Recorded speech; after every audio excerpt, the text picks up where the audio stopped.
Hello everyone. Today I'm going to be presenting a tutorial for those who are using Pedigree Master to manage their data entry to sheep genetics, and it's going to focus on how to extract ASBV and data export files from Pedigree Master. So how to access your ASBVs and get them out into Excel, and also how to access the raw data, so the birth data and the pedigree data and all the raw data you've submitted to sheep genetics, how to get that out into Microsoft Excel.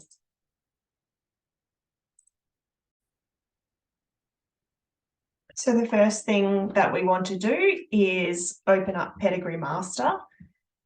And obviously, if we're wanting to extract ASBV files, we need to make sure that we've got the current run ASBVs loaded into Pedigree Master. So this is where on the homepage of Pedigree Master, you can just have a quick check that you've got the correct analysis results and date loaded in there. If you need to load or update the ASBVs, I have got a separate tutorial on how to get those off the Sheep Genetics website and how to load them in. So you can refer to that tutorial if you need to.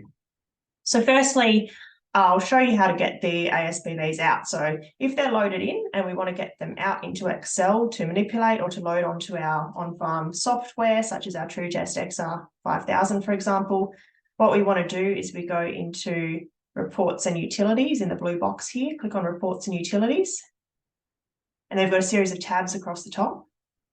So we want to go into this Data Files tab. So click on Data Files.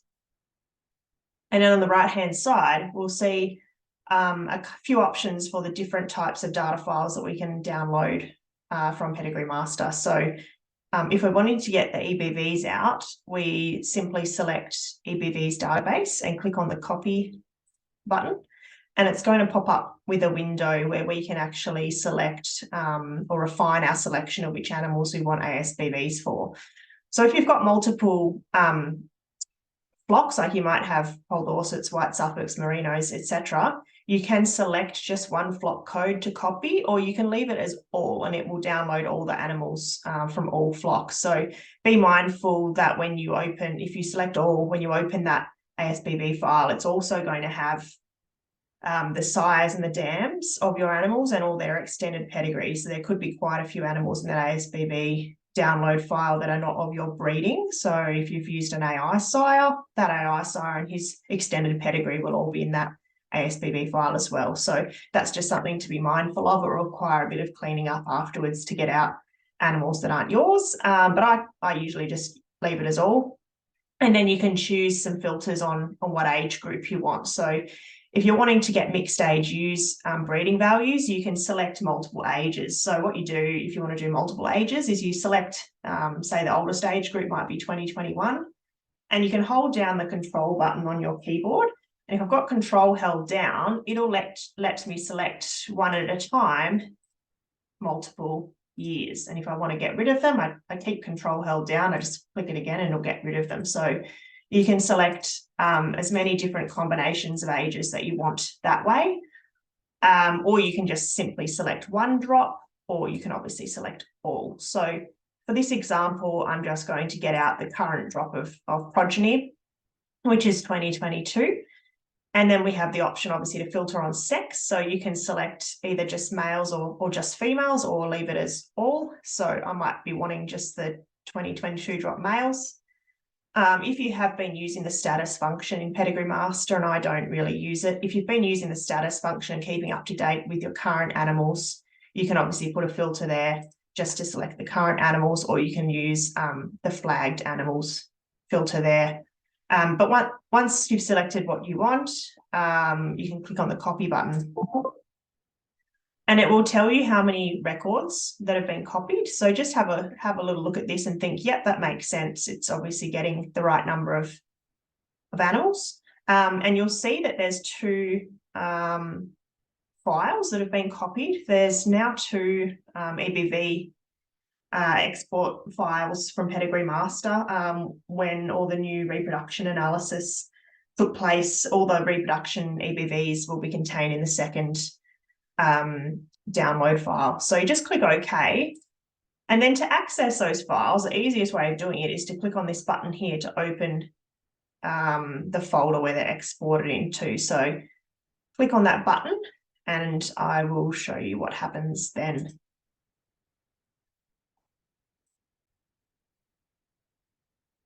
So if I show you my entire computer screen, what happens when you click on Open Export Copy Folder is a file location will pop open, and this is the file location where the export files will be saved. So rather than having to navigate through your file folder to find them, just click on that open folder, and what will happen is if you've got it filtered or sorted by date modified, which I often use date modified, so you can see the little down arrow there. So it's putting my most recent files to the top, and the most recent files that I've opened or exported from Pedigree Master are these two EBV files, EBV1 and EBV2.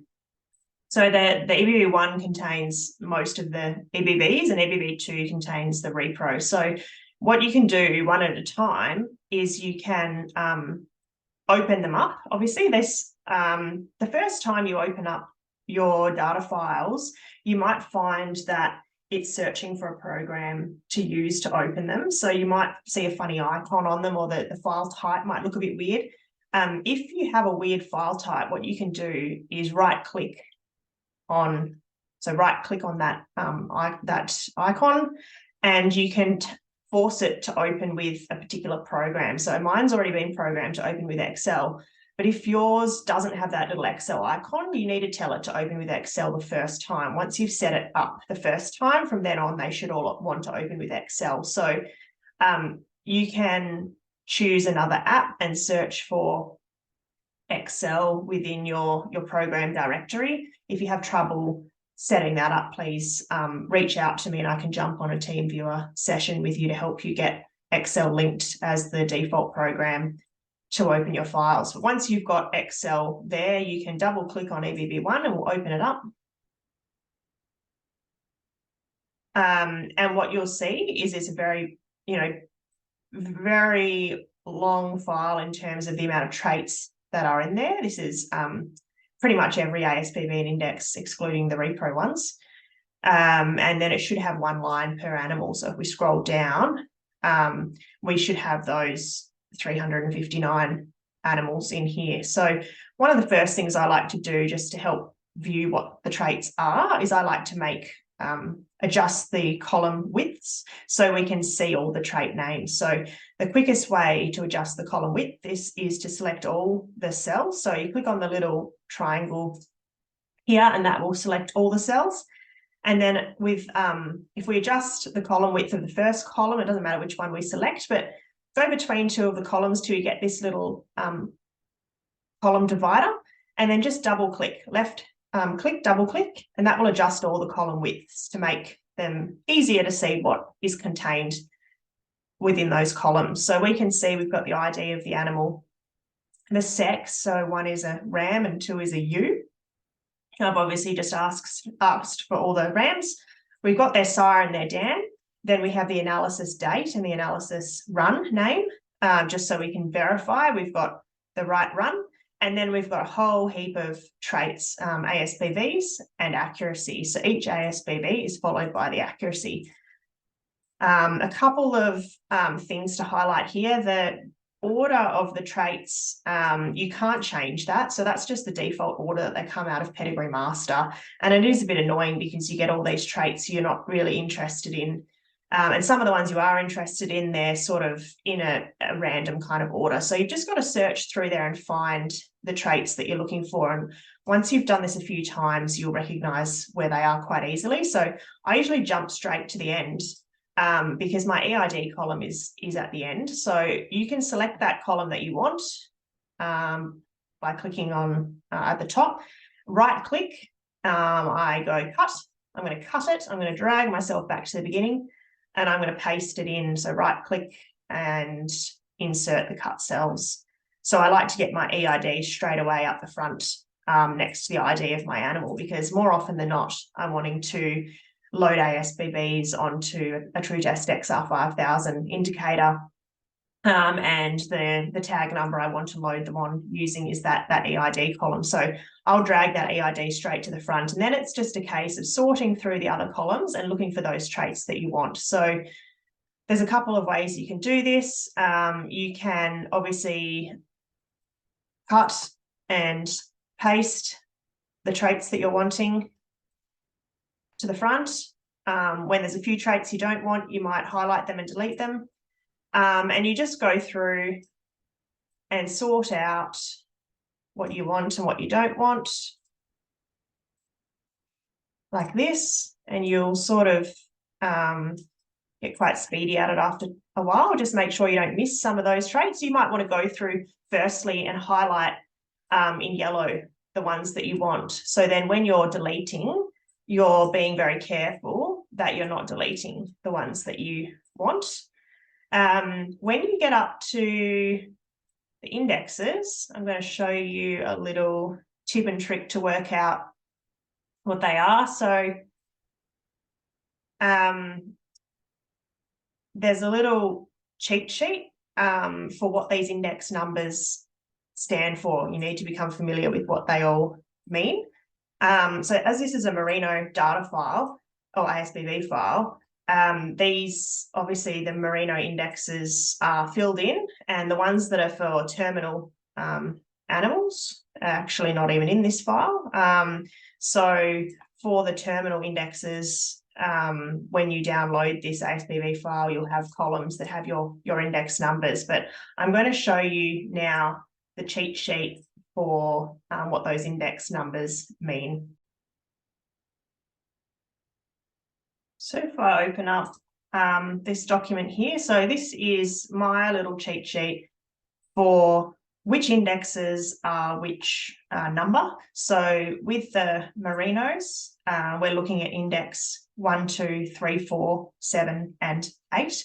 And we do have new Merino indexes coming out shortly. So when they are widely available, there'll be some additional index numbers for those new Merino indexes. But for now, we're looking for 1, 2, 3, 4, 7, and 8. And here are the corresponding index names. Note that the Merino indexes don't have that underscore between the number of the index and the word index. Whereas when we're looking up at the terminal and maternal indexes, they've got an underscore before them, which, you know, doesn't really matter. I suppose the only one that's duplicated is index 2, with index underscore 2 being border dollar and index non underscore 2 being a DP plus. So for the terminal users, these are the ones we're looking for. Index 13 is TCP. We've got MCP and MCP plus. 19 and 20 are EQ and LEQ. So jot these down and save those for the future reference. So you can scroll across and work out, okay, well, let's go back to my list. I might want, maybe I'll get MP plus and I'll get DP plus. So DP plus is number 2 and MP plus is number 4. So what I'll do is where it says index number 2, DP plus, and index number 4, MP plus, and then I can delete the other ones if that's what I'm after. I might want breech wrinkle, so you can see the order doesn't really make sense. There's some eating quality ones.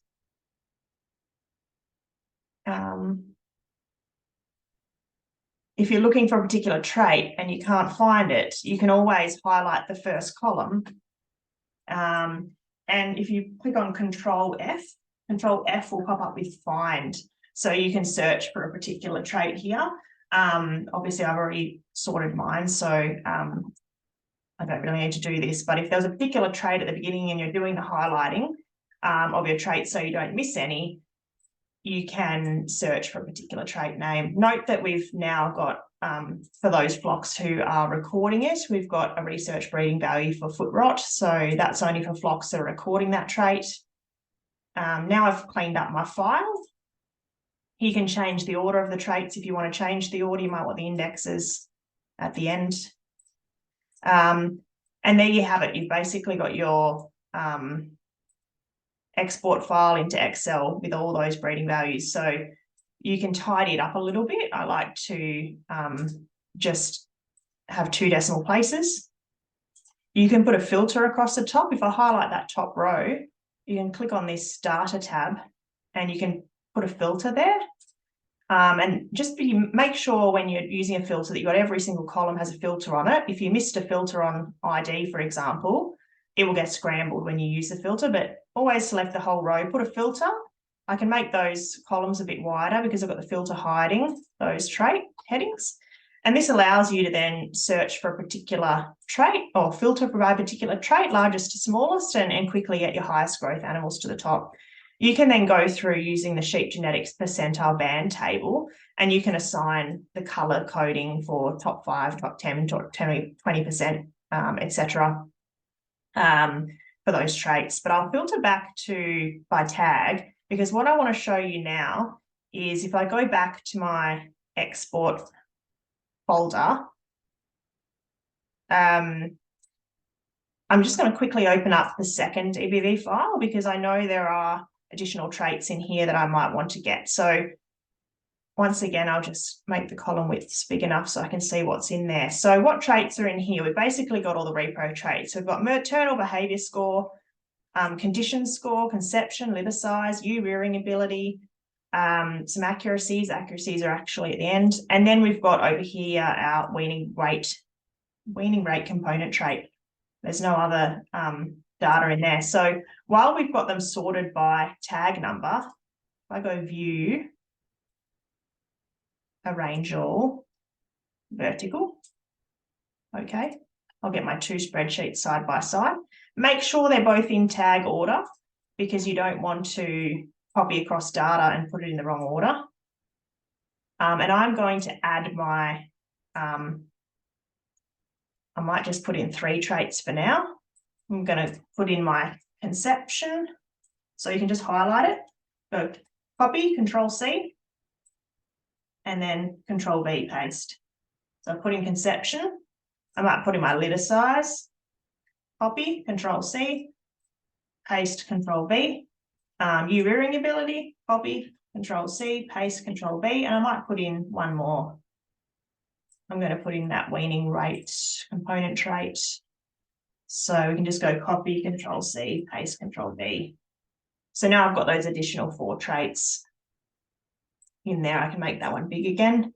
So this is my overall file that I can use to color code, or I can use to load that onto my on-farm software, hardware, using the EID column as the reference. So that's how we get the ASBV files. Now I'll show you the data files. So I'll just minimize that for now. I'm going to get out of this one. And I'll go back to Pedigree Master. So we're still in reports and utilities. So I'll just go home just to refresh your memory. So we go into the reports and utilities, click on data files. And instead of extracting our EBVs, this time we're going to get out raw data from our main database. So I'll copy that one. I'm going to choose the same animals, 2022 drop males. There's 400 this time. So why, you may ask, was there only 350 something in the ASBV file, whereas we've got 400 in our data file? And you'll see when we open it, we've got dead at birth animals included in the birth data file. Any dead at birth, culls, commercials, they won't get ASBV, so they obviously won't come through in the ASBV file. So we can click now to open that folder. And now you can see there's a new file sitting in here, which is called data. So if we double click on data,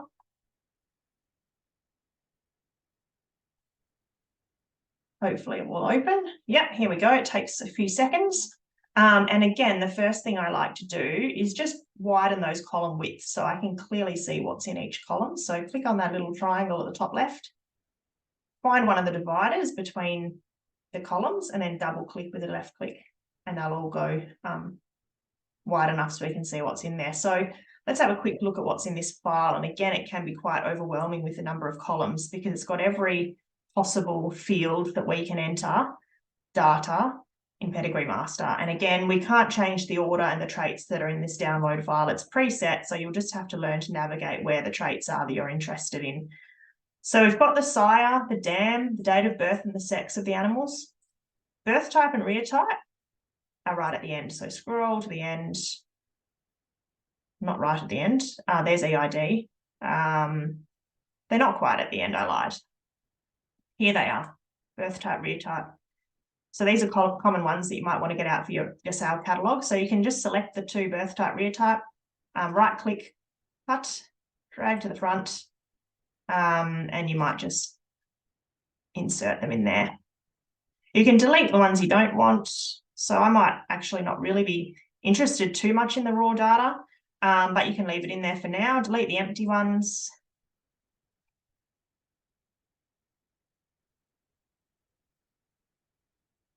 So we can quite quickly see what data we've submitted. And if we scroll down, we can see how completely we've recorded. Obviously, animals that have died won't have records. So we'll see the rear type of 0 for the animals that don't have weaning data. Keep scrolling down. So this is a good way just to check, have I put all my weaning weights in, for example, have I put all the fleece data in? And then at the end, we've got a whole heap of animals with no data, and they've all got a rear type of 0. And a lot of them are these dead at birth lambs that we've put in for the reproduction analysis. We needed to put in dead at births, but obviously they're never going to have ASBVs because they are a fictitious animal.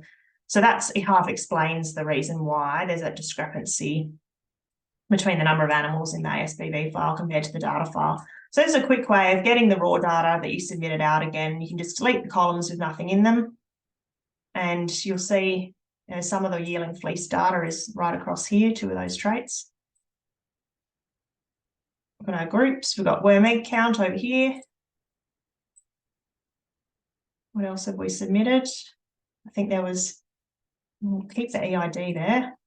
And I think I saw a DAG or a retrinkle or something. What was it, a DAG? There's a DAG score. So again, you can go and highlight the traits that you want first, just to make sure you don't miss them. And then it's just a case of cutting and pasting. So you get those traits in the order that you want, highlight the top row and put a filter on them. You can get rid of all the animals. I'll just make that a bit bigger. If you want to get rid of the deadies, you can filter by rear type, smallest to largest, and you'll get all those deadies at the top. So you can just get rid of them. We don't want to look at those. And then you can filter by tag number and get them in order. So that's just a really quick way of getting that information out of Pedigree Master. And then you've got that raw data there if you want to calculate growth rates, or if you want the birth type, rear type, and date of birth for your sale catalogue, for example. So the next step, I suppose, once you've got those files out, is to save them so that you can manipulate them and play with them later on. So what you want to do, you can't press this save button because they're actually a database file that's linked to the program. So what you want to do is click on File and go Save As. And I'm just going to put that in my Downloads folder. And you can just call it 2022 drop data. And you can put a date on there if you want, June 2023. And it will save it as an Excel workbook, which is exactly what we want to save. I'll open up my ASBV one. Here we go, File, Save As. Downloads. And I'll call it 2022 drop ASBVs. And I like to put the analysis date, so I know when I'm looking back in Excel what the date is. Save. And then you can manipulate these however you like, and you're not worrying about anything happening to Pedigree Master. Okay, that's all I wanted to show you today. So have a go, and if you get stuck, please reach out and I can have a little tutorial with you over TeamViewer. Thanks very much, and I'll see you next time.